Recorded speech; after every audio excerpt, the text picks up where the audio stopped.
Pada kesempatan kali ini, kami sebagai kelompok satu akan membahas mengenai asuransi. Asuransi atau insurance atau diartikan sebagai pertanggungjawaban dalam artinya adalah sebagai bentuk agreement antara bank atau penyedia asuransi kepada nasabah. Perusahaan asuransi akan mengganti kerugian nasabah yang berkaitan dengan hal yang diasuransikan untuk memperoleh jaminan asuransi atau resiko yang mungkin terjadi, maka nasabah asuransi diwajibkan membayar sejumlah uang atau premi setiap bulan atau tahun dalam jangka waktu tertentu. Tujuan asuransi. Tujuan dari asuransi adalah memberikan jaminan penggantian terhadap resiko-resiko yang mungkin terjadi di masa depan oleh nasabah. Jaminan pergantian tersebut tak hanya berfokus pada kesehatan tubuh, namun juga termasuk pada barang berharga, properti, ataupun kendaraan. Tujuan asuransi sebagai pemerataan biaya. Maksudnya adalah nasabah hanya akan mengeluarkan biaya tertentu dan tidak perlu membayar kerugian yang diderita karena perusahaan asuransi yang akan membayarnya. Hal ini tentu sangat menguntungkan bagi nasabah karena jumlah kerugian yang diderita jumlahnya tidak tertentu. Tujuan asuransi mencakup berbagai hal. Yang pertama, untuk mengalihkan ragam risiko yang mungkin terjadi dengan nasabah. Yang kedua, jaminan bagi pihak nasabah mendapatkan perlindungan dengan risiko kerugian di masa depan yang mungkin akan terjadi. Yang ketiga, memperkecil nilai dan potensi kerugian yang lebih besar bila mengeluarkan biaya sendiri saat mengalami sebuah risiko. Yang terakhir, untuk efisiensi bagi sebuah perusahaan karena mengurangi biaya untuk pengawasan yang memakan banyak biaya dan waktu. Manfaat yang diberikan asuransi bagi pihak tertanggung antara lain yaitu yang pertama bagi nasabah, asuransi berfungsi sebagai tabungan dan sumber pendapatan dari premi yang dibayar oleh tertanggung memiliki unsur tabungan yang memperoleh pendapatan berupa bunga dan bonus bagi perjanjian.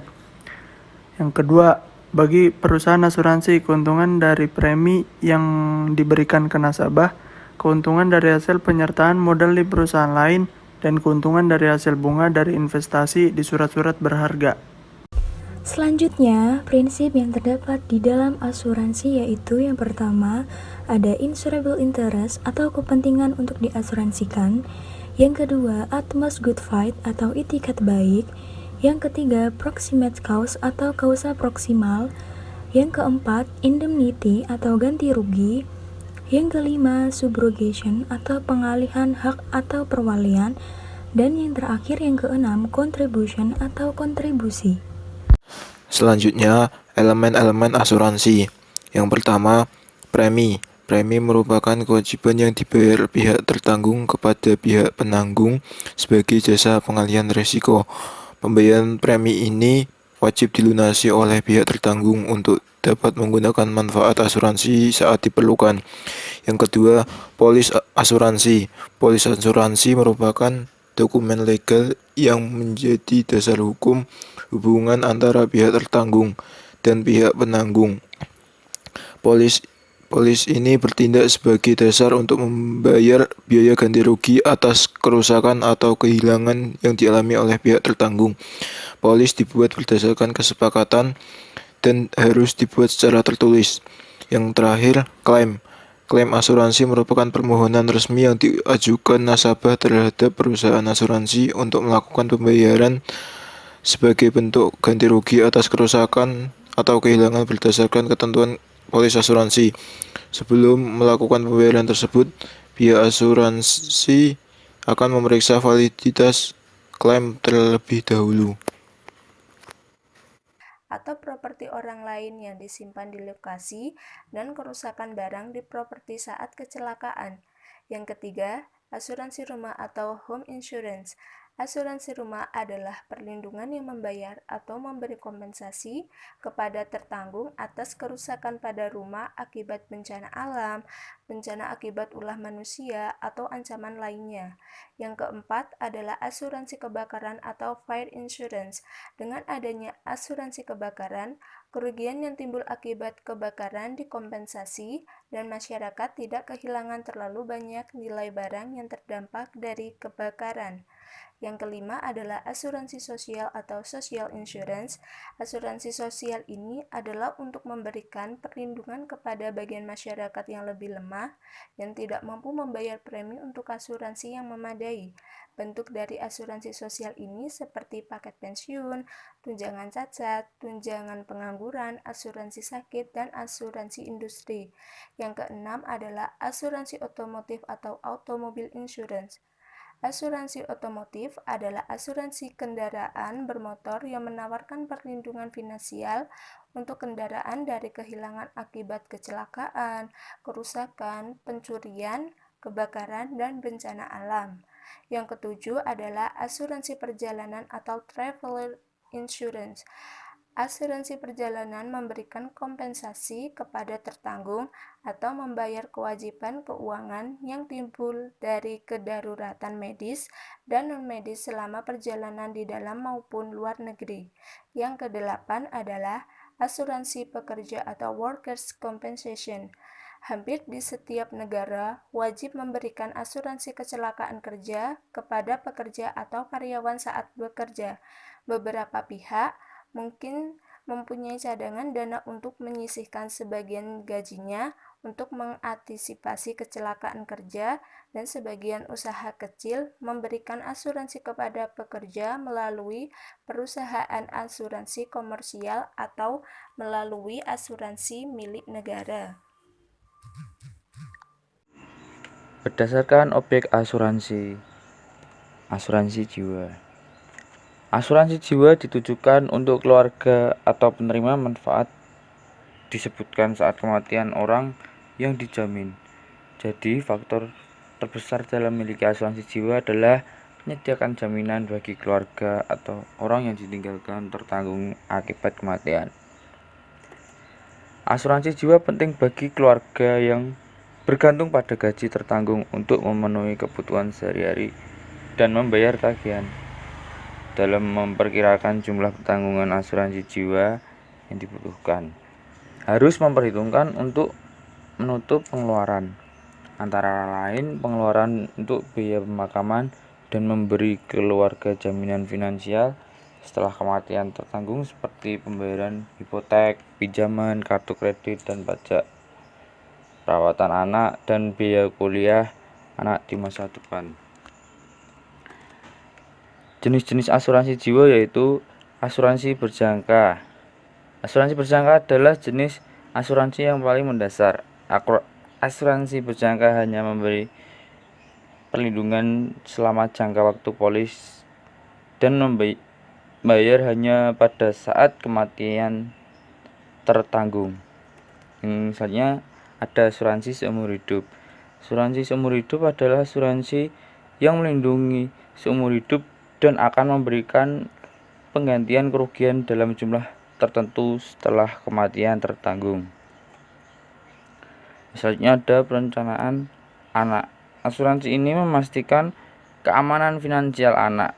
Jika tertanggung meninggal, anak akan menerima sejumlah penggantian kerugian atau penanggung perusahaan asuransi akan membayar jumlah premi setelah kematian tertanggung. Selanjutnya ada paket pensiun atau paket pensiun. Asuransi ini membantu tertanggung dalam mengumpulkan dana pensiun. Tertanggung bisa mendapatkan jumlah pensiun reguler setelah tidak lagi bekerja karena pensiun. Bila terjadi kasus kematian, keluarga tertanggung dapat mengklaim uang pertanggungan. Setelah itu ada asuransi umum. Asuransi umum adalah kontrak yang menawarkan kompensasi finansial atas kerugian selain kematian. Asuransi ini mengasuransikan segala selain dari kehidupan manusia. Asuransi umum mengkompensasikan kerugian finansial manusia karena kewajiban yang terkait dengan rumah, mobil, sepeda, kesehatan, perjalanan, dan lain-lain. Perusahaan asuransi berjanji membayar jumlah uang pertanggung untuk mengganti kerusakan pada kendaraan tertanggung, perawatan medis, menyembuhkan masalah kesehatan, pencurian, kebakaran, atau masalah keuangan selama perjalanan. Berdasarkan penyelenggaraan, digolongkan menjadi dua, yaitu asuransi umum atau public insurance, yang biasanya didanai melalui anggaran pemerintah, meliputi jaminan sosial, pengobatan atau Medicare, asuransi cacat, dan sejenisnya.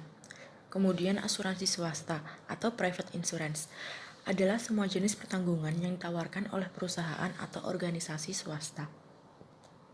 Jenis-jenis asuransi. Asuransi umum. Asuransi umum adalah kontrak yang menawarkan kompensasi finansial atas kerugian selain kematian. Asuransi ini mengasuransikan segalanya selain dari kehidupan manusia. Asuransi umum mengkompensasikan kerugian finansial manusia karena kewajiban yang terkait dengan rumah, mobil, sepeda, kesehatan, perjalanan, dan lain-lain.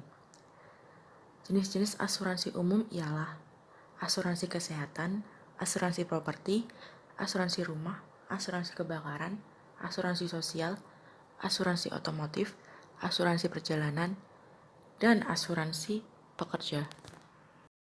Selanjutnya adalah terjadinya dan berakhirnya asuransi. Kapan terjadinya perjanjian asuransi? Perjanjian asuransi yang dibuat oleh tertanggung dan penanggung itu terjadi dan mengikat kedua pihak. Dari sudut pandang ilmu hukum, terdapat dua teori perjanjian tersebut. Yang pertama adalah teori tawar-menawar atau bargaining theory. Menurut teori ini, setiap perjanjian hanya akan terjadi antara kedua belah pihak apabila penawaran atau offer dari pihak yang satu dihadapkan dengan penerimaan atau acceptance oleh pihak yang lainnya dan sebaliknya. Yang kedua adalah teori penerimaan atau acceptance theory. Dalam hukum Belanda, teori ini disebut Oxfam-theory, mengenai saat kapan perjanjian asuransi tersebut terjadi dan mengikat tertanggung dan penanggung. Tidak ada ketentuan umum dalam undang-undang perasuransian, yang ada hanya persetujuan kehendak antara pihak-pihak dalam pasal 1320 KUHP. Berakhirnya asuransi, 1. Karena terjadinya evenement, 2. Karena jangka waktu, yang ketiga karena asuransi yang gugur, keempat karena asuransi yang dibatalkan. Perjanjian asuransi yang telah terjadi harus dibuat secara tertulis dalam bentuk akta yang disebut polis, pasal 255 KUHD. Polis ini merupakan satu-satunya alat bukti tertulis untuk membuktikan bahwa asuransi telah terjadi.